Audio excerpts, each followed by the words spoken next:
Good afternoon, everybody. I think we'll make a start.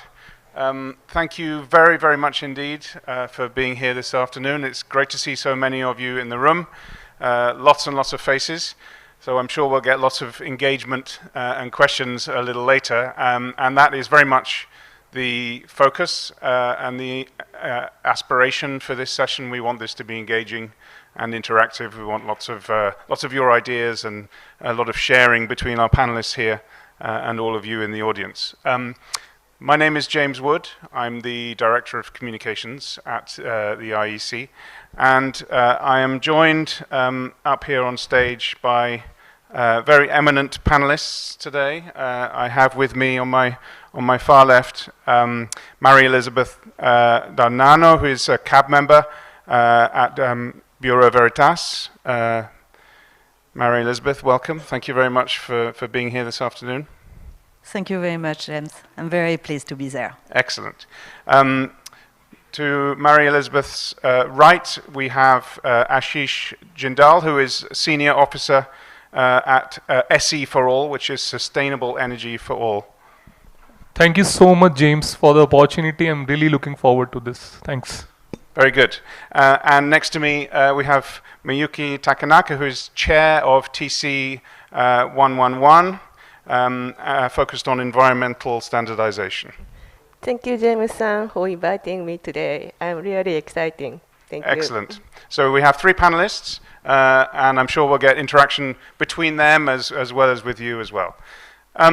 Just to kick us off, we are here to talk about the impact of standards. The title of the session is From Standards to Impact, the Role of the IEC in a Sustainable World. So obviously very well aligned with the theme of this year's GM, Fostering a Sustainable World. So I thought it was appropriate to actually kick off with a definition of, and I looked at the UN's definition, and they think of sustainability as meeting the needs of the present without compromising the ability of future generations to meet their own needs. Environmental sustainability, which of course is something you look after, focuses specifically on ensuring equal or better quality of life for future generations by preserving natural resources and healthy ecosystems that current generations depend on. So that definition alone gives us quite a lot to think about. And of course, we will be looking at sustainability through the lens, a more technical lens of standardization, conformity assessment. Because we are all here at the GM on a journey towards an all-electric and connected, sustainable future. I think the fact that we are having this meeting in Delhi, graciously hosted by the Bureau of Indian Standards, focused on sustainability, reaffirms our collective commitment to making sure that international standards and conformity assessment do work to solve the challenges of our time. It seems to me that sustainability is no longer it's a choice rather. It's something of a buzzword, but it's also something that is increasingly critical as we look at our weather patterns, extreme weather events, resource scarcity, environmental degradation. We can see that there's a real need for urgent action, and we need to think very hard about the most effective role that standards and conformity assessment can play in meeting some of those challenges. So we are, in many respects, at the forefront of the global effort. The IEC's work is critical in driving us towards the transition, the energy transition to more sustainable systems. And we know, however, that there's a long way to go. Collaboration is key. I think that sense of collaboration is at the heart of what everyone is doing here this week. We all know we need to work together to address these problems and to harmonize global efforts that bridge the gap. Because we need to make sure that no one's left behind. And standards and conformity assessment is a way to achieve that. Before we get to questions, I did want to also just highlight something that we've done recently in relation to sustainability. We put out a survey to the general population in a number of markets around the world. We did that globally. We focused on the Americas, in Africa, the Middle East, Asia, including India. And we wanted to ask about people's perspectives and attitudes on sustainability. And actually, having done that survey, it really helps me for this panel session because I'm able to throw a few statistics out. But we asked about how people think about sustainability and how important it is for them.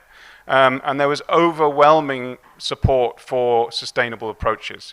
We asked them also specifically about renewable energy, about what their countries are doing to ensure renewable solutions, and their perspectives of what they can do as individuals to adopt sustainable renewable energy as part of their approach. The survey shows that people care greatly about the environment and about sustainability as a whole. There's a growing awareness and commitment to sustainability across all regions that we surveyed.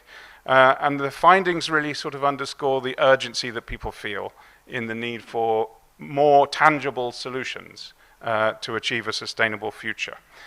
83% of respondents globally, those people that we surveyed, consider environmental sustainability either important or very important. In some emerging markets, 72% regarded as very important. But interestingly, in India, that figure rises to a very high 94%. So when the minister at the opening the other day says that sustainability really is at the heart of India's culture, I think he's absolutely right. And some of the statistics we have evidence that. There's a huge amount of support for generating more electricity from renewables, which stands at 80% in the survey sample that we surveyed globally, but then rises to 86% in India. So we can see that we really are actually in the best place to be having this general meeting this year in Delhi. So with that, I'm going to get to some questions, and I'm going to ask a question of all our three panelists here now, with the sense of how we can see or think about standards and conformity assessment as drivers of sustainability. So I just want to ask each of you if you could perhaps share some examples from your work, past or present, and how that has helped to accelerate us towards better outcomes for climate goals and sustainability targets. So perhaps Miyuki, if I could come to you first to maybe pull out an example from what you've been looking at. Thank you for your question.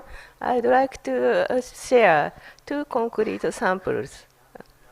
First one is carbon footprint with IEC 63372. Carbon footprint means the total amount of GHG emission, especially in carbon dioxide from product.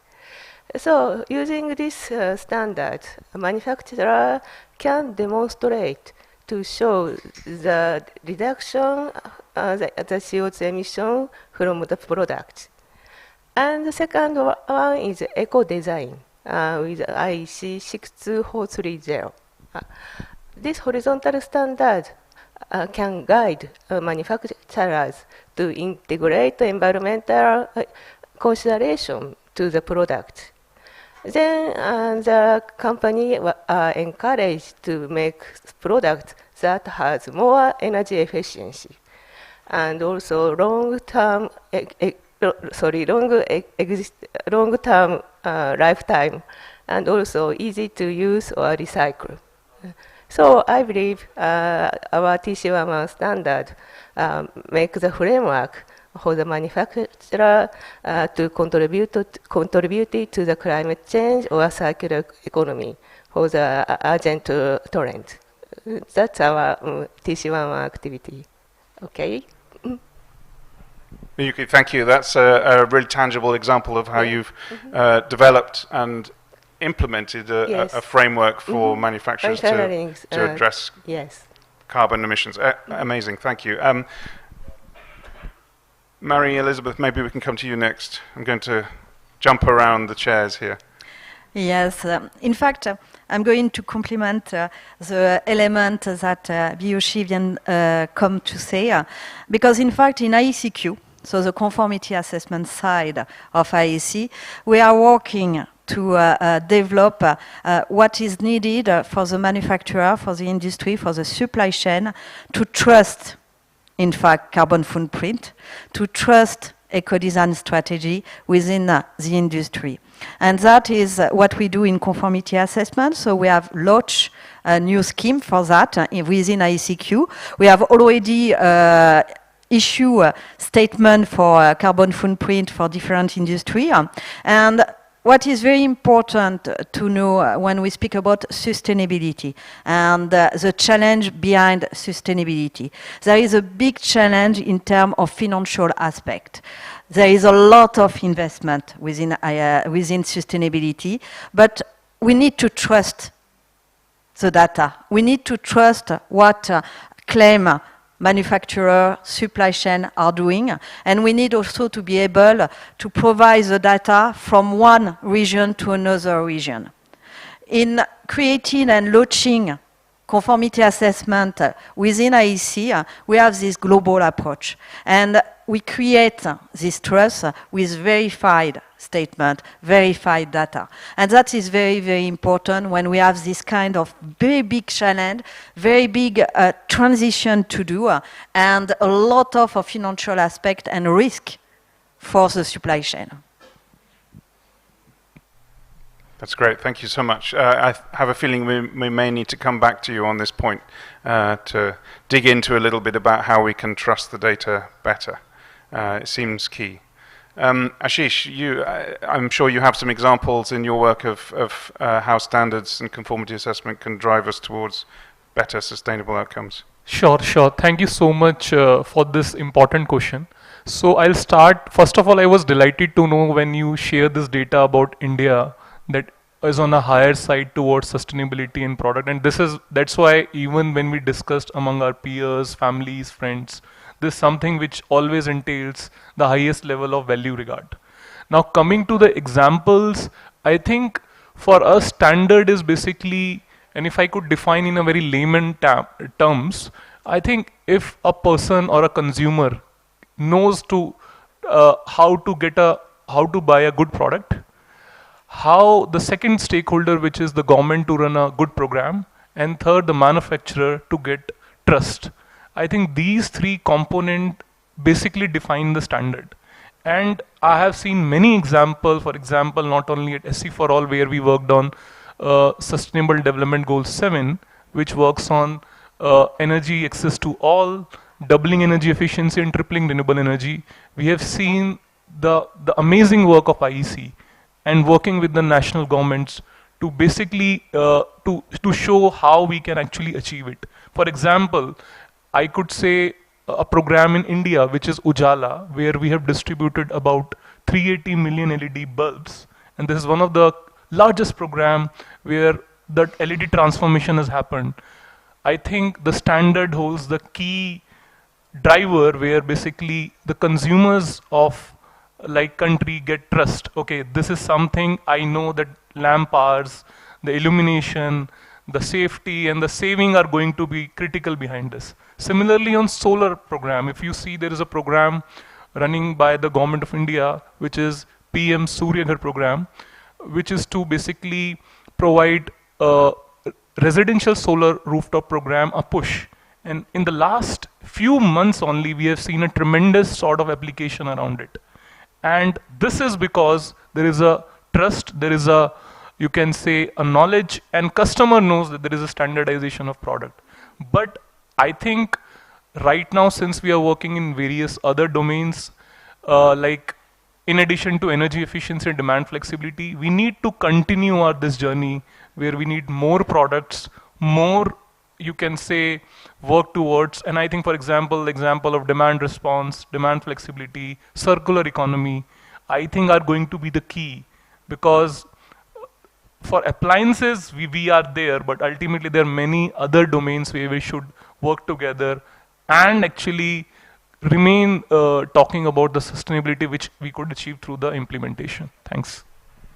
Okay, thank you. So I'm hearing three different things, but all interrelated and interconnected. We need frameworks, we need data, we need products.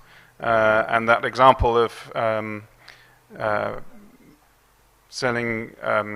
implementing 380 million LED light bulbs means a lot to a lot of people, I'm sure. And it's great to know that IEC is still connected with light bulbs from the early days.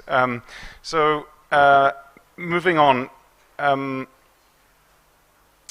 perhaps, Miyuki, if I can come back to you in terms of looking at the work of TC 111. Yeah, it's been central in developing standards around the environmental aspects of electrotechnical products. How do you see the standards evolving to meet the growing demands of environmental impact, material circularity, or eco-design? Thank you very much. Yeah, it is a very good point. Many environmental issues also closely related to the environmental regulation. So we try to communicate with many regulator or industry and also academic to ensure our standards comply with the regulation, also very helpful to the innovation. So this is I believe this is a good approach to promote our standards. Okay, thank you. Ashish, coming to you now. SE for All works across different sectors to promote universal access to sustainable energy. How do you see the role of standards in helping to bridge the gap between policy ambition and technical implementation? Yeah, I think this is the most important, one of the most important pillar when we talked about when we discuss about policy to implementation. Because if we talked about, let's say, a simple thing, no manufacturer, if we don't have, let's say, a defined standard, it would be a very challenge for the manufacturers to come into the market and display the product. Similarly, it goes for the financial institutions also. So for example, if there is no standard, financial institution, and I can give you a number of examples in my work, professional life, where I've seen banks, especially if they see, for example, there are standards on renewable, they want to basically give a weight to it, and we see the success of the program. But where, for example, we don't see, there is a challenge behind it.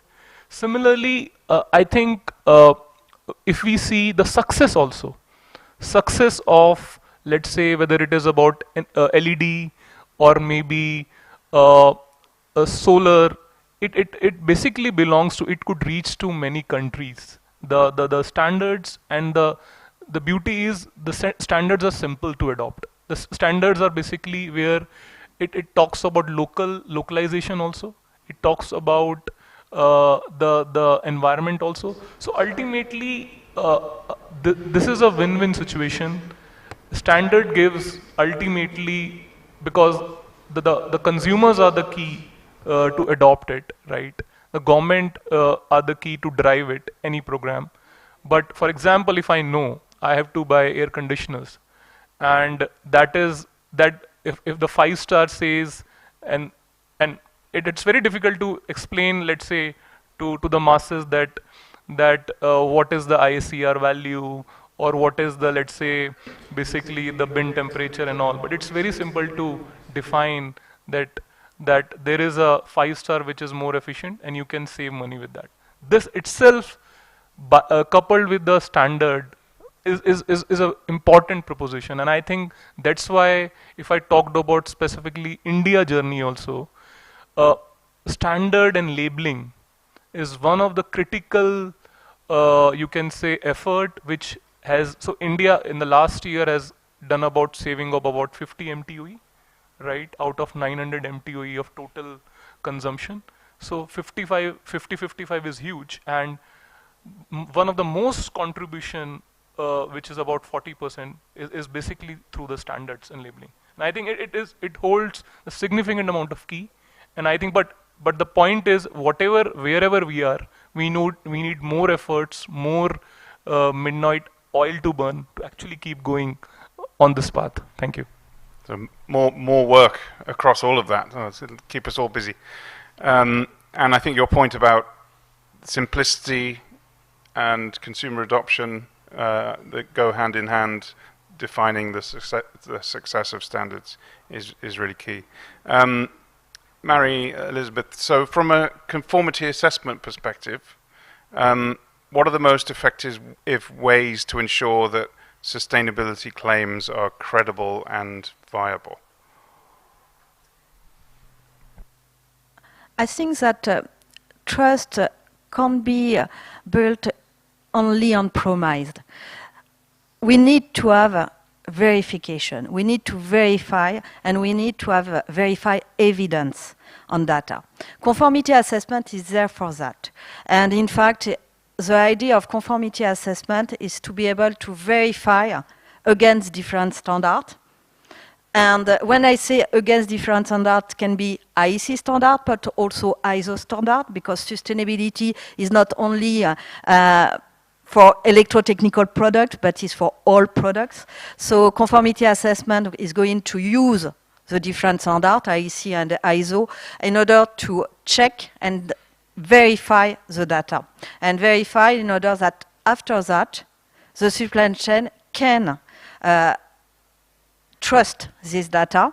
And I will say that it's very important that is done globally as IEC conformity assessment system, because don't forget that is a worldwide problem, a worldwide challenge. And if we're starting to do verification nationally, per region, and so on, knowing that the supply chain come across the world, how do you manage to transfer trustworthy data from one region to another region?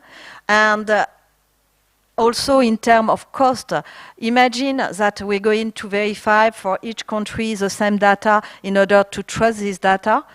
We're going to put a lot of money on that instead of putting money on the action to reduce. So data are very important, verified data is very important, and international, like we do, collaboration are the way to really give credibility and ensure also a cost efficiency for this transition. Thank you. So you've built on your earlier point of the need for data that we can trust, combined with international collaboration as being really key in the process. Thank you. So I'd like to sort of move on and talk a little bit about how we scale the implementation and adoption of standards and conformity assessment for future challenges. Maybe we'll stay with you, actually, Mary Elizabeth. So what opportunities do you see for strengthening collaboration between conformity assessment bodies and technical committees to accelerate sustainable innovation? I guess it goes to the point you've made about collaboration, partly. Sure. Conformity assessment can't do their job if they don't have standards. That's the first thing. And today, I know that technical committee are working on different product category rules in order to be able to provide this standard that we will be able to verify against.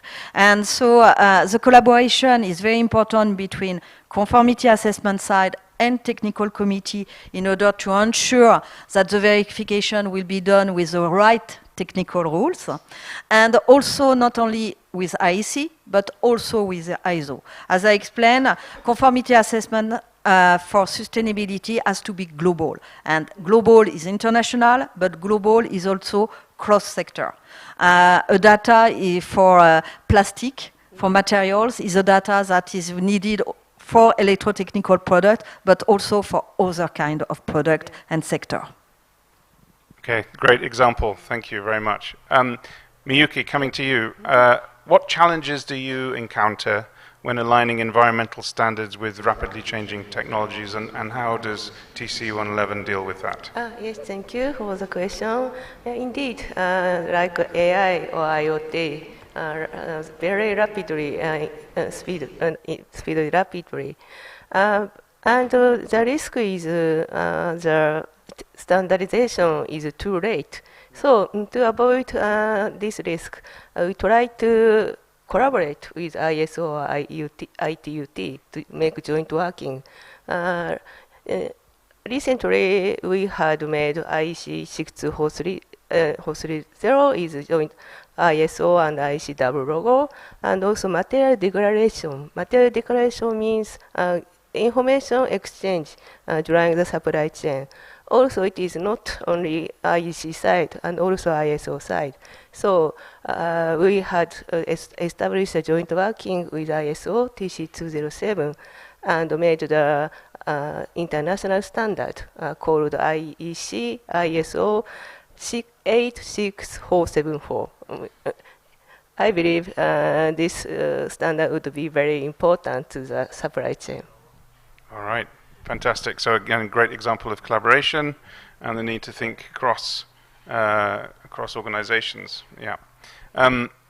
Ashish, lastly, on this point around scaling for future challenges, what are the most pressing challenges in deploying sustainable energy solutions at scale, and how can international standards help overcome them? You must see a lot of challenge in implementation, especially if you're doing millions and millions of projects. Yes, and I think this is something which I would like to say and share some examples. So first of the key thing, for example, we are talking about, let's say, I can give an example of, let's say, demand response. Okay, so this is successful in US, in Europe, but if I talked about India, we have done since last 10 years a lot of pilots around it. But since there are no standards, right, and not any you can say thing, so ultimately it is giving some sort of a challenge for manufacturers and even the ecosystem to be built around it, right? Now we are working on demand flexibility, which is one of our program as a part of doubling energy efficiency. So last year Maharashtra came with a regulation, one of the largest state in India, and it says that you have to it prescribes utilities to come with 1.5% of their peak demand through demand flexibility. But since when we talked about products, there are no, you can say, standards around it, so it gives a challenge ultimately for a market to adopt. So right now what we are doing is we are thinking about institution solution rather than a domestic solution.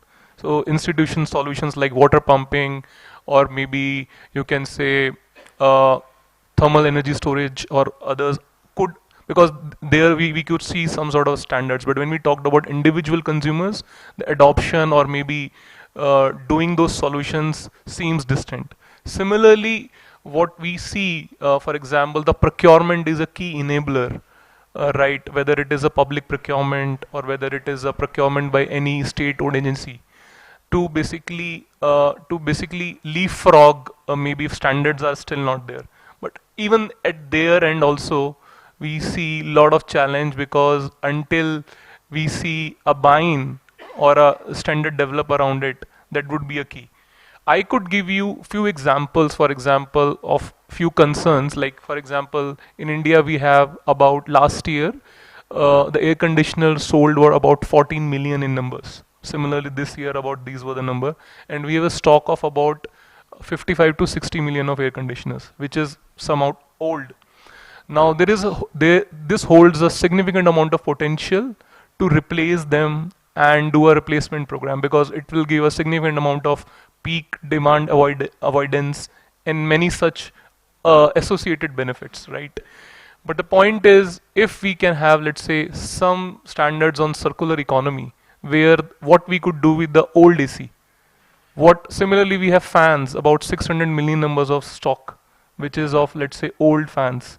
If we have, let's say, some standard, what we will do with the old fan, there should be an entire process, and I think IEC has worked on it, but I think it's important to be part of that discussion, because here in India, as you were saying, sustainability is the key, but until we have some framework, we have certain things, especially on circular economy, because you can save a lot. When we talked about energy, when we talked about emissions, when we talked about material is a big issue, right, to get, but something on that is greatly going to benefit, I think, the country in many global south country, because this is something is really going to helpful because of the stock which already exists. Thank you.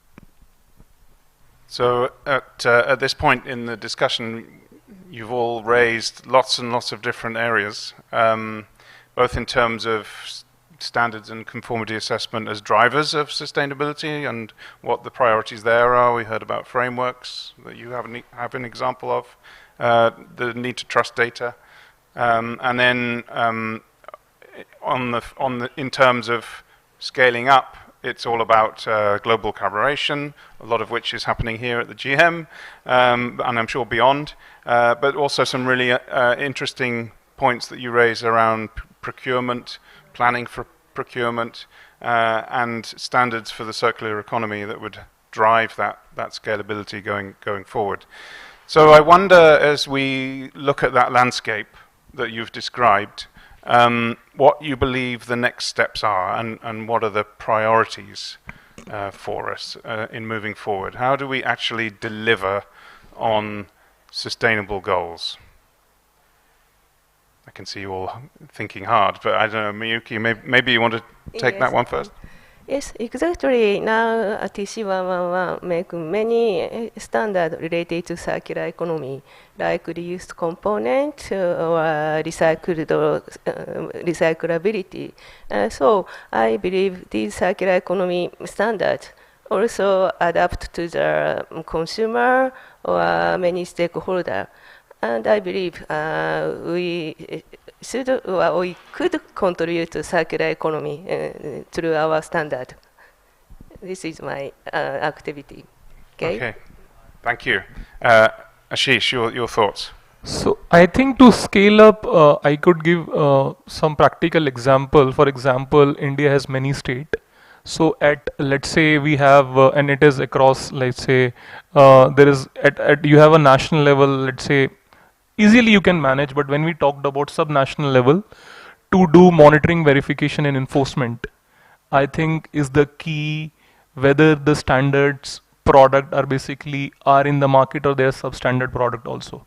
So I think one of the key challenge and key enabler that will basically help is to create how at the sub-national level this monitoring, verification, enforcement of standards, the standard product could be created. So for example, we see in many of the thing like testing happened, but are these testing are happening as per some thumb rule, which is like, let's say it gives some sort of a trust to the consumer, but also some fear to the manufacturer that, okay, we are maintaining that standard.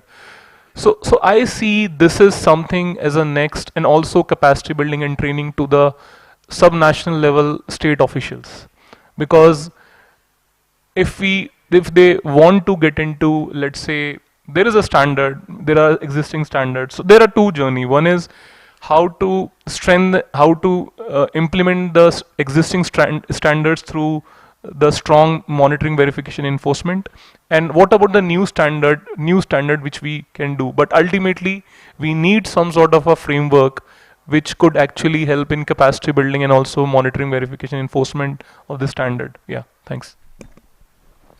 So very strong overlap with Mary Elizabeth, your area. You're looking at monitoring and verification as a key for moving forward, for concrete next steps. That must be positive for you to hear.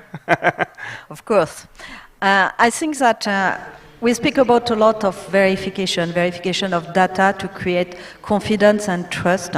And I think also one of the main challenge after that is to ensure that the action taken by industry, by supply chain, will also be verified. That means be able to verify the reduction.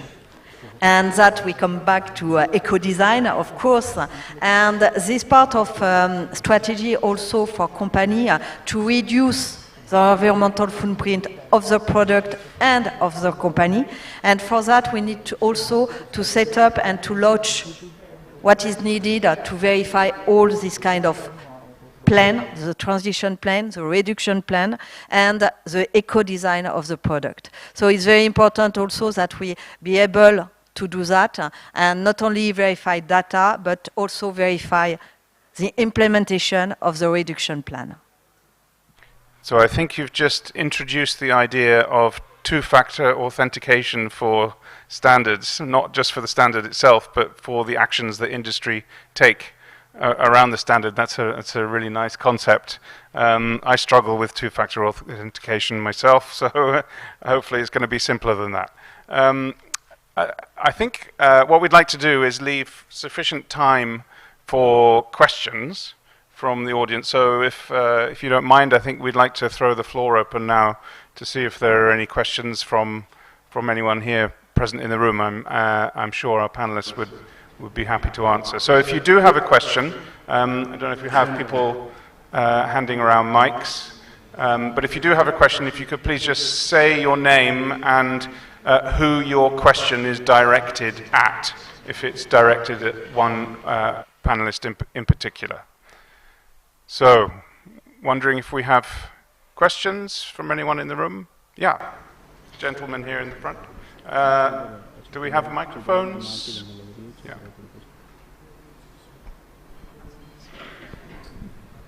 I'm Lobsang from Bhutan. Mine is targeted to the TC chair. You mentioned that the circular standards.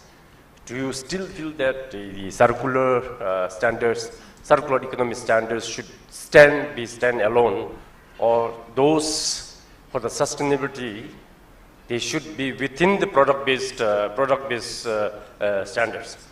And the second is maybe since you are working with the conformity, I'm looking at it, yes, the standards could be very good, very informative, but how do you ensure that those standards are in condemn to what the conformity is? Normally, what happens, the practical examples is our rules, our acts are done by somebody else and implementation is left to the judges.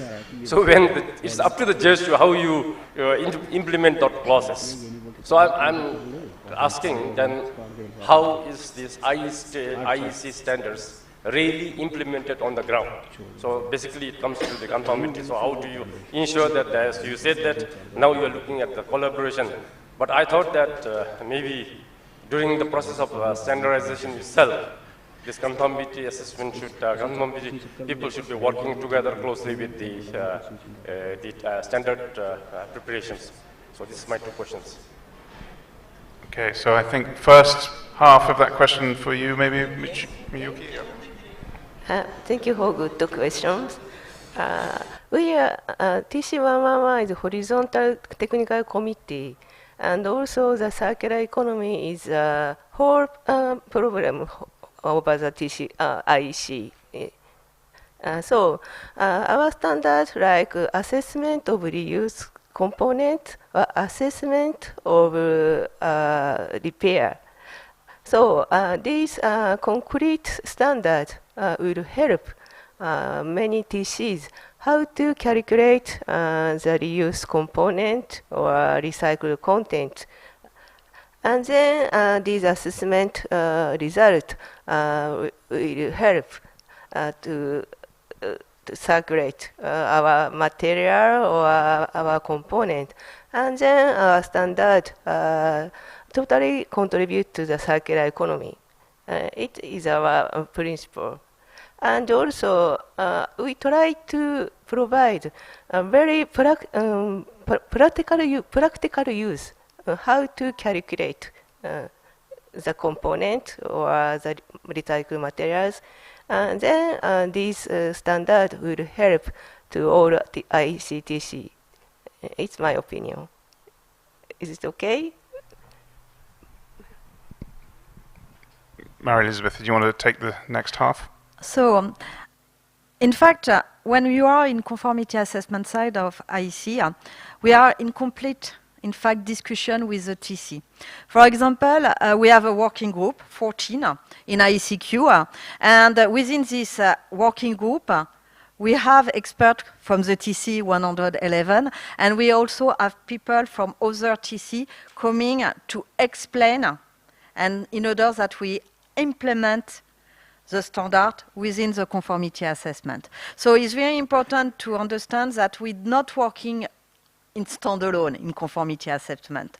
We always reach out the technical committee in order to have also their input and to be able to implement and set up the rule for the certification body, for the auditor team, in order that they well understood the standard they're going to evaluate and verify against. So it's very important to understand this kind of, I will say, collaboration and work together between conformity assessment side and technical side. So it's very important. And in fact, when you look at the different system in IEC, you always have this kind of go back forth between the technical committee and the conformity assessment side, because also from the conformity assessment side, when we're going to verify something, when we're going to evaluate something, sometimes we have questions. So we're going to ask. We're going to also to say, okay, that is the way we're going to do that. Is it something that is, I will say, clear, and that's the way of the expert of the technical committee? And sometimes they're going to take this element to also improve the standard part. So it's really something back and forth, and we want to go on that with IEC, but also with ISO. And technical committee of ISO, also we wish them for some question and to work together. Thank you, Marion. Elizabeth, did that answer your question?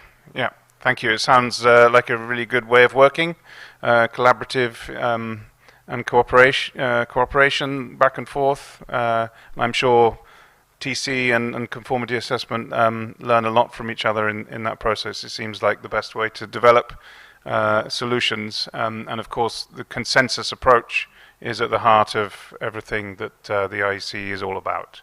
So there's a great explanation. Do we have any other questions in the room? Yes, we have a gentleman here in the middle. The microphone is coming to you.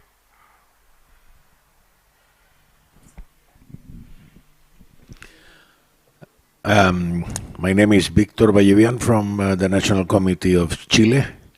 My question is, when we talk about sustainability and we are talking about renewable energies, we are talking about electrical mobility, what we are doing or how we are matching standards and conformity regarding the disposal of solar panels as well as batteries, for instance, in the electrical mobility.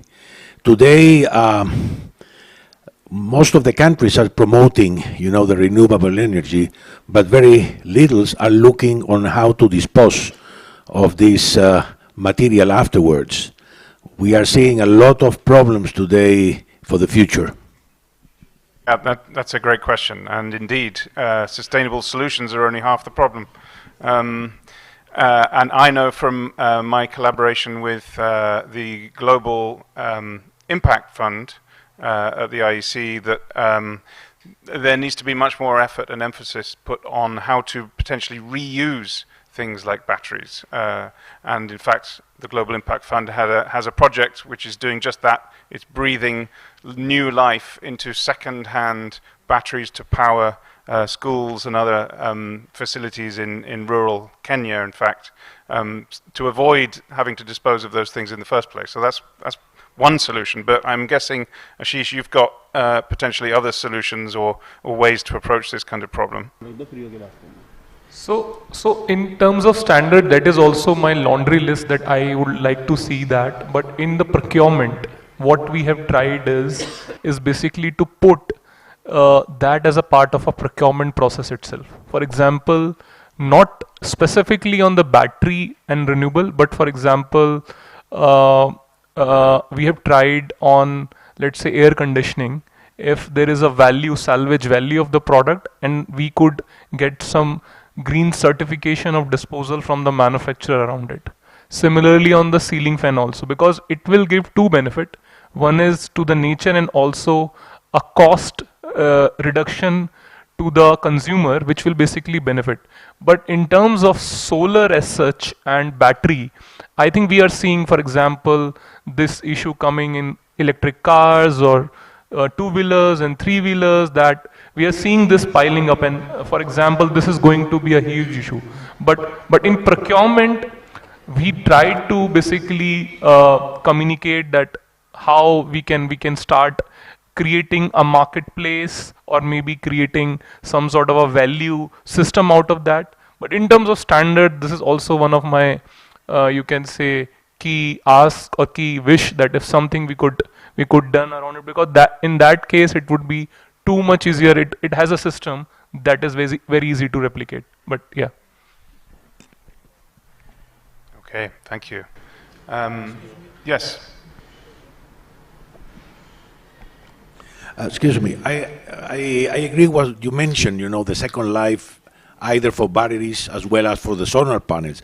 But precisely for this type of cases is what we need some conformity assessment standard.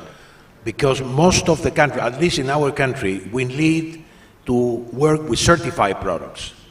And the second-hand solar panel or battery is not anymore complying with the original standard. Therefore, which kind of a standard we are going to apply in order to certify those projects for the rest of the life? And of course, once the product is going to the end, yes, the disposal, that's another story. We also have in our countries a law today which talks about the extended responsibility of manufacturer, which means that if you sell a product, you are obliged to take care of the life end of the product. But my question was more on how we can make work the conformity assessment for this product which has to be used or reused.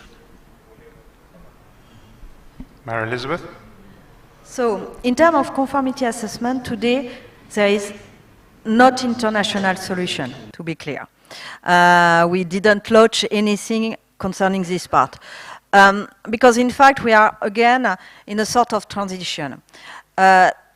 Today, the current situation, we certify product that coming from a factory, a new one. So we certify through testing of the design and control of the factory. When you look at the refurbished product, we can't do control of the factory, and even the testing is difficult. Why? Because in fact, we don't have one design. We have a design that has been perhaps modified, changed. So it's not something that we can do with the same tool that we certify a new product. That won't be possible. One of the solutions that we are thinking about and working on it is to say, okay, as we can do like we do before with a new product, look at the process of refurbishment, the process of repair, and certify, in fact, the process, not the product, the process, in order to ensure that a company that is doing the reparation or is doing the refurbishment, and so for the circular economy, is going to use the right data in terms of information, is going to do the right element to correct, to change a battery perhaps, etc., etc., etc., and do also some testing. I will say like a routine testing that we have in factory, for example, in order to ensure the safety of the product. But again, that is a certification of a process, not a certification of a product. And I think that for circularity, we will be more on this kind of solution from conformity assessment, because again, we don't have the same model.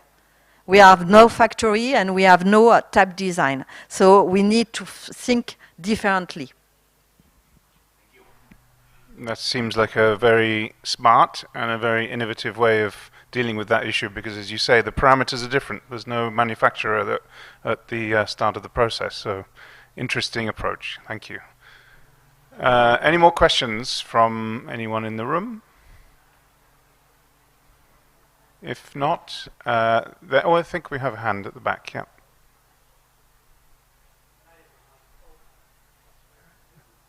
You connect with the mic. Yeah, there you go. Yes, good afternoon. Victorino Abejero from Sasso, Saudi Arabia. I'm just looking into the possibility if there is a chance to put all the requirements such as safety, energy efficiency, sustainability, ROHS, EMC in one standard. In this way, it is easier to certify the products. And at the same time, it is one factory that actually needs to comply with all of these requirements. Because what is happening now is there's a separate certification for safety, that there's a need of another certifications for the other requirements. I just don't know, it is a suggestion that maybe it is easier for all of us to put all the requirements in one document. Thank you. Yeah, it's a nice suggestion. Package everything up all in one. Who would like to take that? Miyuki, maybe? Okay, thank you very much for good question. Sometimes, trade-off problem occurs if we use flame retardant or banned flame retardant, and this product anymore banned. So I think it is very difficult to combine or gather one standard for safety, environmental, EMC. Maybe at least environmental standard stand alone and also need compliance to the environmental regulation. Maybe there are so many regulations like environmental safety or EMC. So it seems impossible to gather together to comply. I get the sense that you like the idea, but you're being realistic about the possibilities to implement it. I don't know, Mary Elizabeth, do you have thoughts? I think that we're speaking a lot about smart standard and to have a different requirement and creative digitalization behind that. My thinking is that in the future, you don't need to combine a standard. What we're going to have is different requirements, and we're going to ask, what are the requirements for my product? And so it will be more a solution through digitalization that really created, I will say, a combination and compilation within one standard. And I think the new technology with the smart standard, with the solutions that we created, with also the use of AI, is something that will help and support this kind of combination without, I will say, recreating our standard or trying to make a compilation of our standards. I think that's an excellent point. My understanding of how smart solutions and smarter products are being developed is that it'll provide a way to connect up all of the relevant pieces that are linked or should be associated with the standard and its implementation, including regulatory data and other data that can help the implementation of it. So that will probably go to a lot of the things that you've highlighted as needing to be understood around a standard, not just the standard itself. And I think SMART is probably going to help advance that agenda quite significantly. Any last questions? I think we'll take one last question if there is one. If not, then we can probably just wrap up, and we will give you a little bit of time back. We don't need to use the whole 2 hours of this session. So I think, just in summary, we've heard a lot. We've covered a lot of ground. We've had some great questions from the audience. Thank you very much indeed. And I think it's clear that there's a lot to do still to improve and enhance the work that happens across all of the IEC, from standardization and technical committees through to conformity assessment. But there's a lot of thought going into this. Sustainability is not one problem, but many at the same time. And clearly there's a lot of thought that's happening, and we are thinking about the frameworks, how we can trust the data, procurement, and all of the things that have been brought up in discussion today. So I don't know if any of my panelists have any final comment to make, or final message or takeaway that you want to leave the audience with at this point, but I think it's been a great discussion. Thank you very much for joining me here on stage. Anything from any of you? Ashish? Yeah, I think I must add it's a great learning while having those questions in the discussion for me personally, because I think I was seeking those answers, but this give some sort of a agenda or maybe some working for us, because ultimately these questions are unanswered. Like, what about the solar after 25 years, about battery, about like having all the smart thing. So I think maybe these needs answer, and that's the beauty about this. So maybe we need these discussions to be with some pilot countries who would like to champion this, and I think that could create you can say a great chance of having adopted by other, because this is something which is very crucial. Yeah, so I must say thanks. Crucial for all of society. Yeah, we have a responsibility to carry. So with that, I'm going to thank each and every panelist. Mary Elizabeth, thank you very much. Ashish and Miyuki, it's been great having you here, and thank you for coming today and for asking your questions and for being a great audience. Thank you very much. Thank you.